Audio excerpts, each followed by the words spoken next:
Selamat pagi, suster, bapak ibu guru, dan anak didik kami yang berada di rumah. Salam sehat untuk kita semua. Saat ini kita akan mengikuti ibadat, yaitu pendalaman aksi puasa pembangunan untuk yang ketiga. Kita bernyanyi lagu pembuka.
Semoga rahmat dan damai Tuhan kita Yesus Kristus selalu beserta kita sekarang dan selama-lamanya. Suster, bapak ibu guru, dan anak-anak kami seluruhnya, minggu lalu tema pendalaman kita adalah bijak menggunakan media belajar. Maka pada hari ini tema kita membahas tentang hidup hemat. Hidup hemat itu sesuatu tema yang sangat menarik untuk kita bahas, khususnya untuk anak didik kami yang notabene belum berpenghasilan. Jadi dengan subtema ini kita akan bisa mengerti bagaimana pentingnya hidup hemat. Itu salah satu cara menata masa depan yang lebih sejahtera. Kita sadar kita sangat membutuhkan uang, ya, baik untuk keperluan untuk belajar, bahkan juga untuk jajan, ya. Tapi apakah kita mampu untuk berhemat? Kita berjanji dalam diri kita setelah kita mendengarkan, ya, apa yang sudah difirmankan Tuhan nanti pada saat ini, kita berjanji untuk hidup hemat dalam diri kita agar kita dapat hidup di kemudian hari menjadi lebih sejahtera, terutama dalam hal masa depan. Marilah kita sejenak memeriksa batin kita. Kita menyesali dosa dan kekurangan kita dengan mengucapkan doa tobat. Allah yang Maha Rahim, aku menyesal atas dosa-dosaku, sebab patut aku Engkau hukum, terutama sebab aku telah menghina Engkau yang Maha Murah dan Maha Baik bagiku. Aku benci akan segala dosaku dan berjanji dengan pertolongan rahmat-Mu hendak memperbaiki hidupku dan tidak akan berbuat dosa lagi. Allah yang Maha Murah, ampunilah aku orang berdosa. Amin. Marilah kita berdoa. Allah Bapa yang Maha Baik, Engkau selalu mengajari kami anak-anak-Mu untuk menggunakan segala rezeki yang telah Engkau sediakan bagi kami. Engkau telah menganugerahi kedua orang tua kami rezeki yang melimpah. Namun kami sadar ya Tuhan, kami kurang bijak menggunakan yang Engkau sediakan bagi kami. Kami kurang mampu mengelolanya. Kami kurang hemat memakainya.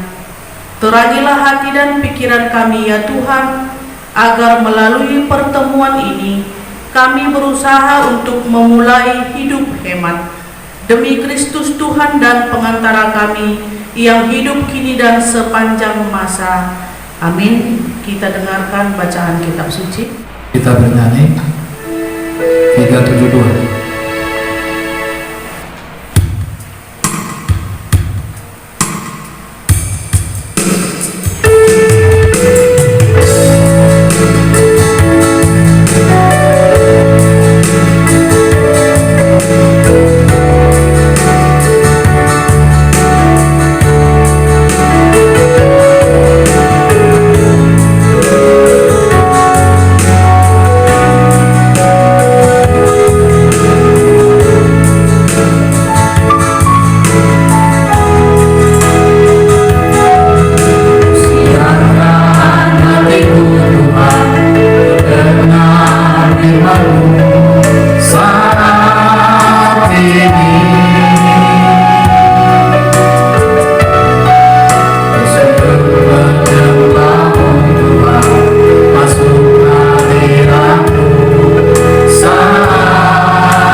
Bacaan Injil kita pada pagi hari ini diambil dari Galatia 5 ayat 16 sampai 26. Hidup menurut daging atau roh. Maksudku ialah, hiduplah oleh roh, maka kamu akan menuruti keinginan daging. Sebab keinginan daging berlawanan dengan keinginan roh, dan kamu menaati penguasa kerajaan angkasa, yaitu roh yang sekarang sedang bekerja di antara orang-orang durhaka. Karena keduanya bertentangan, sehingga kamu setiap kali tidak melakukan apa yang kamu kehendaki. Akan tetapi, jika kamu memberi dirimu dipimpin oleh roh, maka kamu tidak hidup di bawah hukum Taurat. Perbuatan daging telah nyata, yaitu pencabulan, kecemaran, hawa nafsu, penyembahan berhala, sihir, perseteruan, perselisihan, iri hati, amarah, kepentingan diri sendiri, pencideraan, roh pemecah, kedengkian, kemabukan, pesta pora dan sebagainya. Terhadap semuanya itu kuperingatkan kamu, seperti yang telah kubuat dahulu, bahwa barang siapa melakukan hal-hal demikian, ia tidak akan mendapat bagian dalam kerajaan Allah. Tetapi buah roh ialah kasih, sukacita, damai sejahtera, kesabaran, kemurahan, kebaikan, kesetiaan, kelemah lembutan, penguasaan diri. Tidak ada hukum yang menentang hal-hal itu. Barang siapa menjadi milik Kristus Yesus, ia telah menyalibkan daging dengan segala hawa nafsu dan keinginannya. Jikalau kita hidup oleh Roh, baiklah hidup kita juga dipimpin oleh Roh. Dan janganlah kita gila hormat, janganlah kita saling menentang dan saling mendengki. Demikian Injil Tuhan. Terpujilah Kristus. Saudara-saudara yang terkasih, dalam nama Tuhan kita Yesus Kristus, dalam bacaan kita tadi ada tertulis beberapa keinginan daging. Dalam teks dikatakan ada percabulan, ada kecemaran, hawa nafsu, penyembahan berhala, sihir, perseteruan, perselisihan, iri hati, amarah, kepentingan diri sendiri, percideraan, roh pemecah, kedengkian, kemabukan, dan pesta pora. Yang jelas, yang sangat bertentangan dengan tema kita hari ini, yaitu pola hidup hemat, yaitu percabulan, kemabukan, dan pesta pora dengan berbagai versi yang ada. Jenis-jenis kemabukan itu pada zaman sekarang ini banyak. Contohnya mabuk minum alkohol, ya. Mungkin anak didik kami tidak sampai ke situ, tapi ada yang lebih parah, ya. Ketergantungan merokok, ya. Mungkin ada 1-2 anak didik kami yang sudah mencoba merokok. Bahkan, ya, mudah-mudahan tidak ada ya anak didik kami yang ketergantungan narkoba. Ada yang rata-rata mungkin ini ya, ini ketergantungan internet, game online, menonton YouTube. Mungkin ada sebagian yang menonton film Korea dan sebagainya, ya. Ini juga termasuk jenis-jenis kemabukan. Lalu jenis-jenis pesta pora kira-kira apa kalau menurut versi kita, ya? Di zaman online ini tinggal pencet HP, makanan sampai ke rumah, ya. Alhasil tidak pernah mencoba memasak di rumah, padahal biayanya mungkin lebih murah dan lebih sehat, ya. Itu salah satu contoh jenis-jenis pesta pora yang sering kita lakukan dalam kehidupan kita.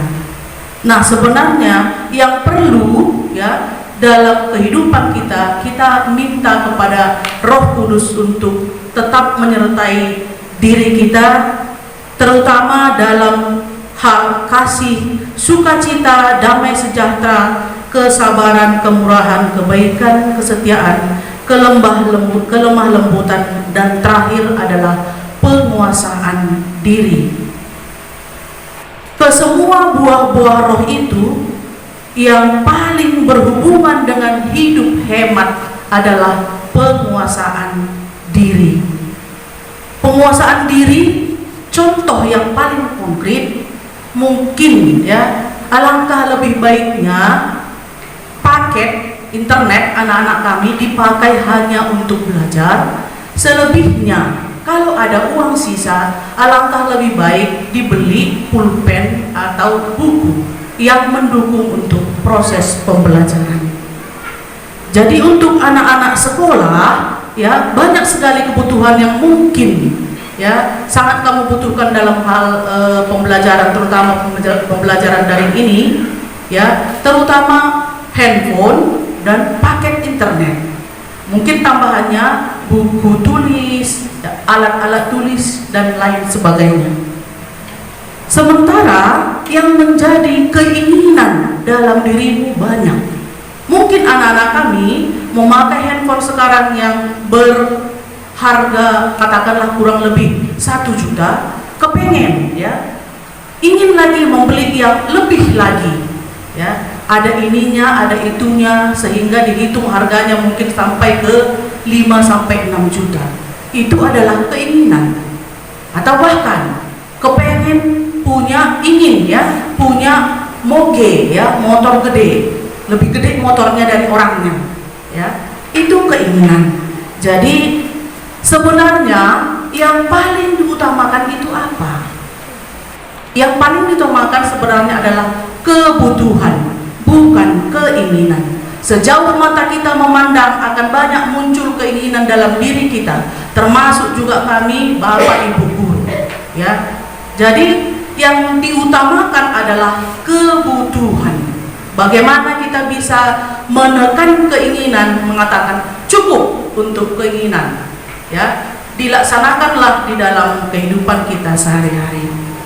Ada dua hal penting yang perlu direnungkan dari surat Rasul Paulus, yaitu hidup menurut keinginan daging.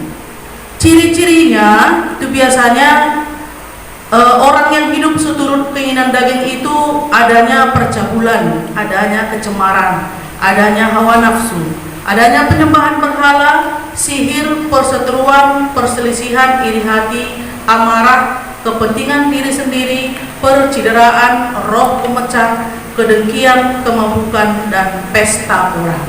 Berbeda dengan hidup menurut keinginan roh. Ciri-cirinya, hidup dalam roh adalah adanya kasih, sukacita, damai sejahtera, kesabaran, kemurahan, kebaikan, kesetiaan, kelemah lembutan, dan penguasaan diri. Nah, kedua pola ini menggambarkan hidup manusia. Dikatakan dalam bacaan kita, dua hal ini akan selalu bertentangan. Ada orang yang sungguh dikuasai oleh keegoisan, kemalasan, iri hati, dengki, balas dendam, bahkan boros dalam hidupnya. Untuk memperoleh nilai bagus, kita menghalalkan pola instan. Mungkin ya, dalam hal ujian anak-anak kami menyontek, ya, atau melimpahkan semua soal-soal kepada Google dan sejenisnya. Apakah gaya hidup ini membawa kita kepada kebahagiaan atau ketenangan atau kedamaian? Alangkah bahagia, alangkah nikmatnya hidup kita jika kita mampu menguasai diri. Alangkah nikmatnya hidup jika kita mampu hidup dalam kasih, sabar, murah hati, lemah lembut. Alangkah indahnya hidup jika kita mampu mengelola uang yang diberikan oleh orang tua dengan berbagai pertimbangan. Uang jajan yang diberikan oleh orang tua kadang-kadang lebih, ya. Jika anak-anak kami mampu mengelola keuangan ini, tentu menghasilkan hal yang positif di kemudian hari.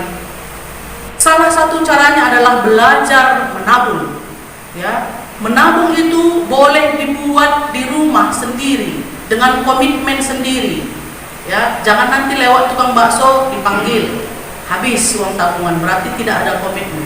Boleh juga menabung di bank, ya.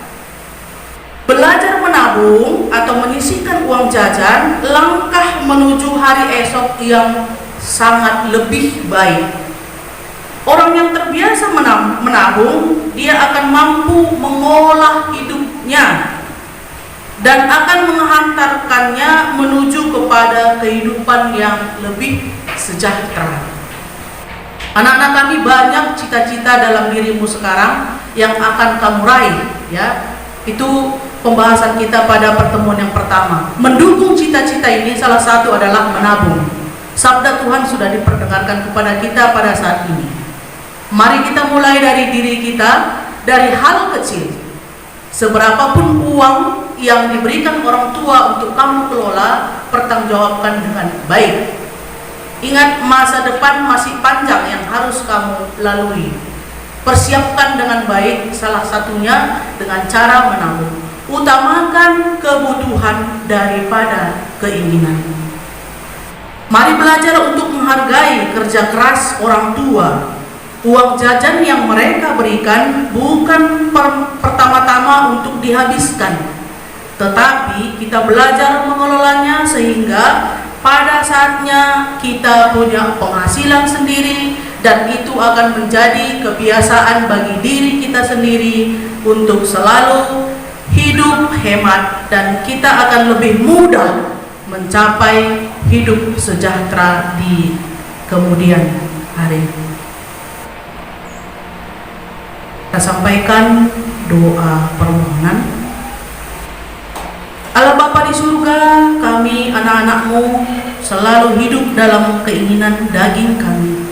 Pada hari ini kami belajar untuk belajar sedikit lebih hemat dari masa depan kami yang lebih, demi masa depan kami yang lebih baik. Tanpa kami sadari ya Tuhan, sudah banyak uang orang tua yang kami habiskan. Semoga kami memiliki semangat baru untuk lebih hemat, belajar menabung demi hidup kesejahteraan di kemudian hari.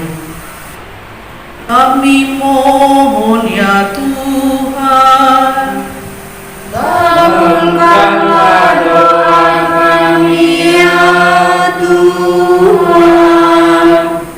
Bagi pemimpin gereja, ya Bapa, berikanlah kesehatan dan perlindungan bagi para pemimpin gereja yang telah Engkau pilih, yaitu Bapak Suci Paus, para uskup, para imam, frater, dan para suster. Semoga mereka tetap kuat dan setia dalam menjalankan tugas sebagai pelayan gereja-Mu dan mewartakan kemuliaan-Mu ke seluruh dunia. Kami mohon ya Tuhan, kabulkanlah doa kami ya Tuhan. Bagi bangsa dan negara kami, ya Bapa, sudilah kiranya Engkau mendampingi pemimpin negara kami ini dan seluruh jajarannya supaya mereka dapat mengemban tugas yang mereka terima dan supaya dapat menjamin kesejahteraan bangsa kami ini. Secara khusus ya Tuhan, mereka dapat menangani masalah yang sedang melanda negara kami ini, yaitu COVID-19. Kami mohon ya Tuhan, kabulkanlah doa kami ya Tuhan. Bagi orang tua dan peserta didik kami, ya Bapa, berkati dan sertailah orang tua dan peserta didik kami agar mereka tetap sehat dan memiliki rezeki yang cukup. Dan buatlah peserta didik kami agar mereka bersemangat belajar demi masa depannya kelak. Kami mohon ya Tuhan, kabulkanlah doa kami ya Tuhan. Bagi tenaga pendidik di SMP Asisi Medan, ya Bapa, berikanlah kesehatan, kebijaksanaan, dan kesetiaan kepada para tenaga pendidik di SMP Asisi Medan, agar kami tetap mampu menjalankan tugas dan tanggung jawab kami dan setia pada panggilan yang kami terima dan teladani ya Tuhan. Dan kami tetap bersemangat menjalankan mendidik anak didik yang dipercayakan di sekolah kami ini. Kami mohon ya Tuhan, kabulkanlah doa kami ya Tuhan. Kita satukan doa permohonan kita ini dengan doa Bapa kami. Bapa kami yang ada di surga, Dimuliakanlah nama-Mu, datanglah kerajaan-Mu, jadilah kehendak-Mu di atas bumi seperti di dalam surga. Berilah kami rezeki pada hari ini, dan ampunilah kesalahan kami, seperti kami pun mengampuni yang bersalah kepada kami. Dan janganlah masukkan kami ke dalam pencobaan, tetapi bebaskanlah kami dari yang jahat. Amin. Kita bernyanyi 180.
Marilah berdoa. Allah Bapa yang Maha Baik, setiap hari kami selalu belajar. Di sekolah kami menimba ilmu pengetahuan agar kami memiliki kearifan pengetahuan untuk kehidupan kami kelak. Dan pada hari ini kami dihantar untuk memiliki semangat baru, yaitu hidup hemat. Semoga kami mampu menabung setiap hari ya Tuhan, sebagai bagian dari proses belajar dalam hidup kami, demi kesejahteraan hidup kami juga. Ajarilah kami ya Tuhan, agar kami mampu melaksanakannya setiap hari, demi Kristus Tuhan kami. Amin. Semoga rahmat dan kasih karunia Tuhan kita Yesus Kristus senantiasa menyertai kita sekarang dan selama-lamanya. Dan semoga kita semua diberkati oleh Allah yang Maha Kuasa dalam nama Bapa dan Putra dan Roh Kudus. Amin. Kita bernyanyi lagu penutup. 371. 371.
Oras menjua-jua Yahobu, salam sehat.